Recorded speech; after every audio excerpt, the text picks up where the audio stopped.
சென்னையில் ஆபரண தங்கத்தின் விலை சற்று குறைந்தது. சவரனுக்கு 360 ரூபாய் குறைந்து 64,200 ரூபாய்க்கு விற்பனை.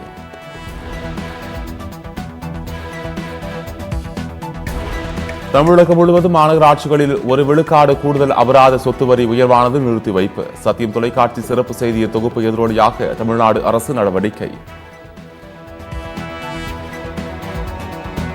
எம்மொழிக்கும் சளைத்ததல்ல எம்மொழி என முதலமைச்சர் ஸ்டாலின் பெருமிதம். உலகெங்கும் பரவட்டும் நம் உயர்தனி செம்மொழி என உலக தாய்மொழி தினத்தை முன்னிட்டு முதலமைச்சர் ட்விட்டர் பதிவு. உள்ளத்தில் தமிழ், உலகிற்கு ஆங்கிலம் என பகுத்தறிவு வாய்ந்த இருமொழி கொள்கையால் வெல்வோம். உலக தமிழ் மொழி தினத்தை முன்னிட்டு இபிஎஸ் எக்ஸ் தளத்தில் பதிவு. மத்திய அரசின் மும்மொழி கொள்கைக்கு எதிர்ப்பு தெரிவித்து மதுராந்தகம் அருகே பெண்கள் கோலம். தமிழ் வாழ்க, தமிழ் வெல்க, இந்திய எதிர்ப்போம் என கண்டன கோஷங்கள் அடங்கிய ரங்கோலிகள்.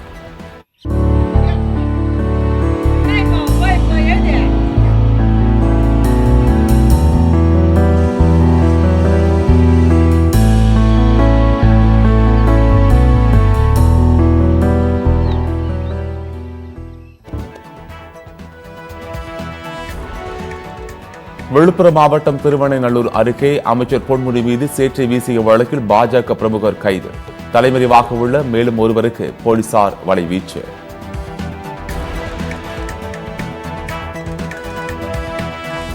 தெம்பு திராணி தைரியம் இருந்தால் அண்ணா அறிவாலயத்தின் செங்கலை தொட்டு பாருங்கள். அண்ணாமலைக்கு அமைச்சர் சேகர் பாபு சவால்.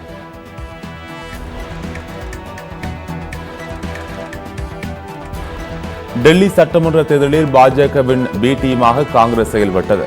காங்கிரஸை தொடர்ந்து தாக்கி வரும் பகுஜன் சமாஜ் கட்சி தலைவர் மாயாவதி. மதுரை ஜெய்ஹிந்த்புரத்தில் சாலையில் திறந்து கிடந்த பாதாள சாக்கடையில் சிறுமியின் கால் சிக்கி விபத்து. கனரக வாகனங்கள் வராததால் அசம்பாவிதம் தவிர்ப்பு.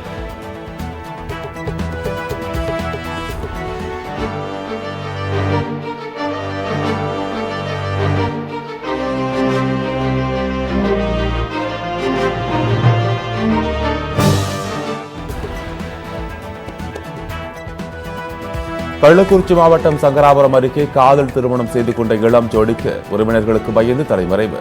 தங்களை கொலை செய்ய திட்டமிட்டுள்ளதாகவும் காவல்துறை பாதுகாப்பு கேட்டு வீடியோ பதிவு. சொந்தக்காரங்க மாமா முறை வேணும், அவரை நான் விருப்பப்பட்டு காதல் திருமணம் பண்ணிக்கிட்டேன். எனக்கும் என்னோட புருஷனுக்கும் இது பாதுகாப்பு தேவை. அது இல்லாம அவங்க ஃபேமிலி ஃப்ரெண்ட்ஸ் எல்லாரையும் அடிச்சிருக்காங்க. அது இல்லாம எங்களுக்கும் உயிர் பயம் இருக்கு. நாங்க கிடைச்சா என்ன பண்ணுவாங்கன்னு தெரியாது.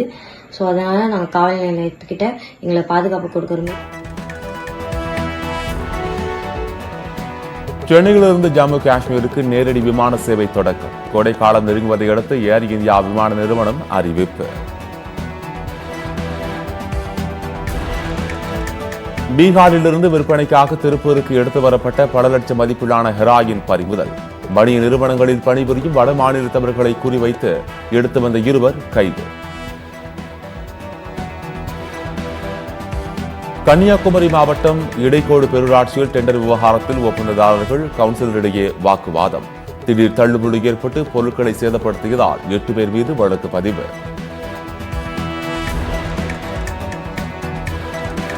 புதுச்சேரியில் ஏரிக்கரை ஓர மூட்டை மூட்டையாக கொட்டப்பட்ட காலாவதியான பொருட்கள், பிஸ்கட், சாக்லேட், மேகி பொட்டலங்கள் கிடந்ததால் கிராம மக்கள் அச்சம்.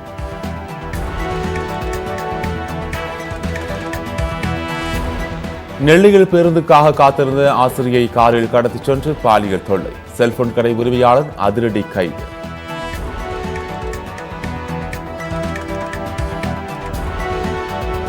திருச்சி லால்குடி அருகே பிளக்ஸ் பேனர் வைக்கும் போது மின்சாரம் பாய்ந்து இளைஞர் பலி. பொது மாப்பிள்ளை தூக்கி வீசப்பட்டு உயிரிழந்ததால் உறவினர்கள், ஊர் மக்கள் சோகம். இந்தியா இங்கிலாந்து இடையே மீண்டும் இலவச வர்த்தக ஒப்பந்த பேச்சுவார்த்தை. அடுத்த வாரம் இந்தியா வரும் இங்கிலாந்து அமைச்சர் அலெக்சாண்டர் மத்திய அமைச்சர் பியூஷ் கோயலுடன் உயர்மட்ட ஆலோசனை. தேசிய பாதுகாப்பு மற்றும் தனிநபர் பாதுகாப்பு அச்சுறுத்தல் எதிரொலி. கூகுள் பிளே ஸ்டோரில் உள்ள 119 செயலிகளுக்கு மத்திய அரசு தடை. ஜம்மு காஷ்மீரின் குல்மார்க்கில் நீண்ட வறட்சிக்கு பின் மீண்டும் பனிப்பொழிவு. காணுமிடமெல்லாம் வெண்பனி போர்த்தியது போல் காட்சியளிப்பதால் சுற்றுலா பயணிகள் மகிழ்ச்சி.